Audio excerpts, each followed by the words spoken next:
Imagine walking into a coffee shop and going up to a stranger you've never seen before and saying, "Hey, I want to ask you some specific questions about a specific problem I have. You've never talked to me before, but I want you to answer me in a very specific way, and I want you to make sure that your comments are on point, relevant, and directed at my goals." How well do you think that's going to turn out? And I'm going to walk you through some of the settings that you really need to understand when you use ChatGPT and some of the nuances that you need to understand to protect your privacy. So let's jump into the video. So here we are inside the ChatGPT window. This is a free account in an incognito window. This is for those of you that are using the free version. The paid version is very similar, but I want to show you a couple features and a couple settings that are really key to your success utilizing this platform. So as I talked about in the intro to this video, that it's very unlikely that a stranger who doesn't know your nuanced ways of communicating, your style, your vocal intonations, your facial expressions, all that is going to be able to provide you with an answer that's on point and on target and helpful. And so the same applies to ChatGPT. It needs to learn your voice, your nuances, your goals, and there are ways to teach it. And I want to show you just a few settings to get you started. There's a whole lot of other things that are more advanced, but I want to keep this very simple for this video. So this is an account I set up for the purposes of just doing tutorials on ChatGPT, and there's some others that I do on Claude as well. But the first is personalization. And so this is where you can give it custom instructions, tell it how you speak, whether you want to be formal, informal, funny, witting. You can give it a nickname. What should it call you? Give it some context about what you work. Maybe you're a content designer. Maybe you're a video creator. Maybe you're a sourdough baker. I don't know why that one pops up, but it does.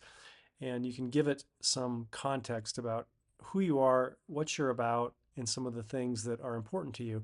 And then this is probably one of the more important things here is memory. So to get the best results that are nuanced to your particular situation, you need to have GPT memorize or have memory of what you talk about, the questions you ask, and things like that.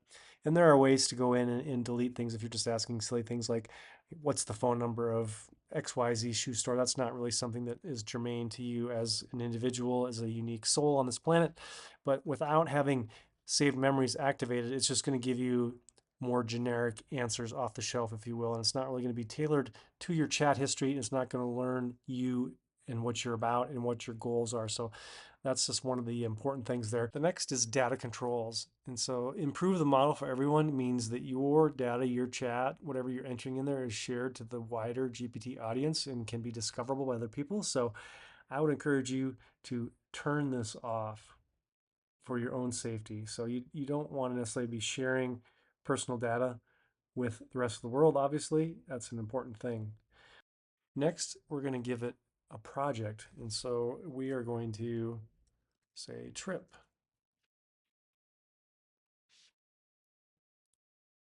It's creating the project.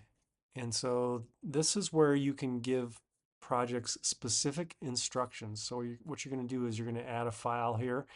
And the best recommendation is to use what's called Markdown. If you're not familiar with that, we'll talk about that in another video, but you can use a PDF where you outline your goals. So taking a trip to Spain, bringing our 30-year-old daughter with and her dog, plan to go for 6 weeks, interested in hiking, niche restaurants, small off-grid experiences, horseback riding, getting away from large cities, whatever. You can add the context to the specific project you're working on, and it's just a way for ChatGPT to understand what your goals are. So you need to give it context, you need to give it a role to play, act as an expert travel planner. You need to give it sort of some constraints, like a couple in their 40s bringing their 20-year-old daughter with a dog. You need to give it a voice. You need to give it specific output. Do you want this in a PDF? Do you want this in a grid form?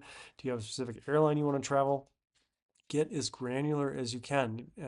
Think about it as parenting, essentially. You're going to talk to it, not like a toddler, but like a child, maybe like a teenager or an employee. Maybe that's a better way to say this. Like talk to it like an employee. Don't give it all super formal, nuanced, grammatical things that make it very hard to understand. Just talk to it like it's a human being and you'll get a much better result. So hope you found that helpful. Cheers.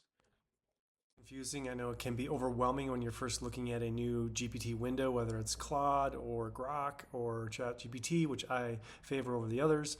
But I think that you'll find that with time and a little bit of repetition and familiarity, things will be very clear. So if you like this content, be sure to smash subscribe. Let me know if you have questions. Cheers.